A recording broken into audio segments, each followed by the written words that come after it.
Atraídos pela tua presença. Reflexão baseada em Êxodo 3, versos 1 a 5. Moisés pastoreava o rebanho do seu sogro Jetro, que era sacerdote de Midian. Um dia, ele levou o rebanho para o outro lado do deserto e chegou a Horebe, o monte de Deus. Ali, o anjo do Senhor lhe apareceu numa chama de fogo que saía do meio de uma sarça. Moisés viu que, embora a sarça estivesse em chamas, esta não era consumida pelo fogo. Que impressionante, pensou ele. Por que a sarça não se queima? Vou ver isso de perto. O Senhor viu que Moisés se aproximava para observar. E então, do meio da sarça, Deus o chamou, dizendo: Moisés, Moisés, eis-me aqui, respondeu ele. Então disse Deus: não se aproxime, tire as sandálias dos pés, pois o lugar em que você está é um lugar santo. Meus irmãos e irmãs, o Deus eterno sabe como ninguém nos atrair e chamar a nossa atenção. Quando ele faz isso, não é sem propósito. À semelhança do que fez com Moisés e com tantos outros servos do passado, ele continua até hoje, atraindo muitos à sua maravilhosa presença. E por que ele faz isso? Porque ele nos ama. Ele ama se relacionar com seus filhos e filhas. Ele ama se aproximar e se revelar, como ele fez através dos profetas ao longo da história e, por último, através do seu próprio Filho, como nos disse o escritor aos Hebreus. Há muito tempo, Deus falou muitas vezes e de várias maneiras aos nossos antepassados por meio dos profetas. Mas, nestes últimos dias, falou-nos por meio do Filho, a quem constituiu herdeiro de todas as coisas e por meio de quem fez o universo. O Filho é o resplendor da glória de Deus e a expressão exata do seu ser, sustentando todas as coisas por sua palavra poderosa. Depois de ter realizado a purificação dos pecados, ele se assentou à direita da majestade nas alturas. Hebreus 1, versos 1 a 3. Meus irmãos, não há como permanecer a mesma pessoa depois de termos sido atraídos por sua maravilhosa presença e tido uma experiência real e sobrenatural com o Deus eterno. Quando ele nos atrai, ele mesmo nos chama, nos confronta e nos capacita com dons e talentos para cumprirmos o seu maravilhoso propósito.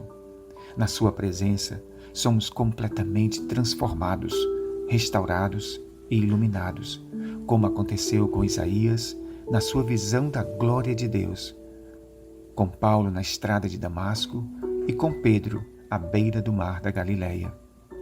Neste relato aprendemos que Deus nos atrai em qualquer lugar e tempo. Este lugar e tempo não são definidos pela vontade humana, mas pela vontade soberana de Deus. Percebam que Ele nos atrai quando estamos em nossas atividades mais simples e corriqueiras da vida, como foi o caso dos discípulos que estavam pescando ou de Mateus, que estava coletando impostos. Para Moisés, aquela manhã foi igual a tantas outras na sua vida. Ele, como de costume, estava pastoreando o rebanho do seu sogro, quando, dirigido pelo Espírito Santo, foi para o outro lado do deserto, próximo do Monte Horebe. Neste lugar e momento, Deus o surpreende, aparecendo numa sarça ardente. Meus irmãos e irmãs, Deus não tem apenas um padrão de nos atrair e chamar a nossa atenção, pois Ele é um Deus que usa a sua multiforme graça e poder. Às vezes pensamos que Deus somente se aproximará de nós se praticarmos muitos jejuns, orações e consagrações. Estas atitudes são deveras importantes, como ele mesmo nos disse através do profeta Jeremias. Então vocês clamarão a mim, virão orar a mim, e eu os ouvirei. Vocês me procurarão e me acharão quando me procurarem de todo o vosso coração. e eu me deixarei ser encontrado por vocês, declara o Senhor. Jeremias 29, versos 12 a 13. Ou, como ele também nos disse, através de 2 Crônicas 7,14. Se o meu povo, que se chama pelo meu nome, se humilhar, orar, buscar a minha face e se afastar dos seus maus caminhos, dos céus eu o ouvirei, perdoarei o seu pecado e curarei a sua terra. Portanto, através de sua multiforme graça, Deus nos atrai e nos revela o seu amado Filho, Jesus Cristo.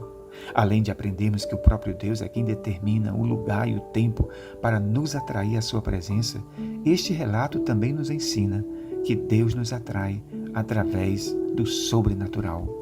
Diz o texto que Moisés, vendo aquele sinal sobrenatural, foi atraído para ver mais de perto a sarça ardente.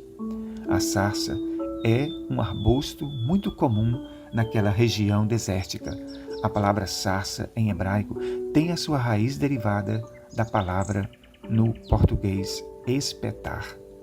Acredita-se que provavelmente a sarça era um arbusto espinhoso, talvez da família das acácias. Meus irmãos e irmãs, Jesus, o Filho de Deus, pode ser comparado a esta sarça ardente que foi enviada a este mundo para atrair a nossa atenção e nos aproximar de sua maravilhosa presença. Ele mesmo disse que aos que vinham de longe e queriam vê-lo, dizendo: mas eu, quando for levantado da terra, atrairei todos a mim. João 12, versículo 32. Que sejamos também atraídos à presença de Deus, como fez Moisés. Não apenas atraídos, mas que respondamos prontamente: eis-me aqui. Pois não é sem propósito que Ele nos atrai e nos chama. Descubra, através da oração, qual é o propósito pelo qual Ele te chamou e te atraiu à sua presença, pois cada um de nós temos da parte dele talentos e dons para serem desenvolvidos e compartilhados. Que estejamos dispostos a renunciar, sofrer e sermos tratados com indiferença e desprezo por causa do chamado de Deus em nossas vidas. Todos aqueles que foram chamados por Deus para cumprir uma missão e um propósito devem estar cônscios disso. Não fomos chamados para agradar ou fazer a nossa própria vontade.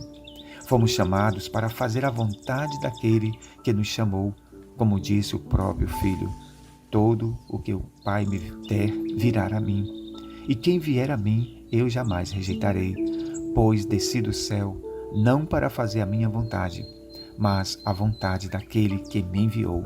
João 6, versos 37 e 38. Por fim, quando somos atraídos pela presença de Deus, precisamos estar cientes da santidade transformadora do Senhor. Ao se aproximar para junto da sarça ardente, Moisés ouviu a voz de Deus dizendo: tira as sandálias dos pés, pois o lugar onde pisas é santo. Meus irmãos e irmãs, sem santidade ninguém verá o Senhor, como disse o escritor aos Hebreus. Esforcem-se para viver em paz com todos e para serem santos, pois sem santidade ninguém verá o Senhor. Hebreus 12, versos 14. Infelizmente, muitos filhos e filhas de Deus do presente não estão levando a sério esta exigência do próprio Deus. Há no meio cristão um total descompromisso com a santidade. Infelizmente, há muitos cultos de louvor, de adoração, mas pouca santidade no falar, no vestir e no viver. À semelhança do povo de Deus do passado, muitos de nós continuamos oferecendo nosso culto, orações, adoração e sacrifício. Mas, assim como Deus exortou seu povo através do profeta Isaías, ele continua a nos exortar ainda hoje, dizendo: parem de trazer ofertas inúteis. O incenso de vocês é repugnante para mim. Quando vocês estenderem as mãos em oração, esconderei de vocês os meus olhos. Mesmo que multiplique as suas orações, não as escutarei. As suas mãos estão cheias de sangue. Lavem-se, limpem-se, removam suas más obras para longe da minha vista. Parem de fazer o mal, aprendam a fazer o bem, busquem a justiça, acabem com a opressão, lutem pelos direitos do órfão, defendam a causa da viúva. Venham, vamos refletir juntos, diz o Senhor. Embora os seus pecados sejam vermelhos como a escarlate, eles se tornarão brancos como a neve. Embora sejam rubros como a púrpura, como a lã se tornarão. Se vocês estiverem dispostos a obedecer, comerão os melhores frutos desta terra. Isaías 1, versos 13 e 19.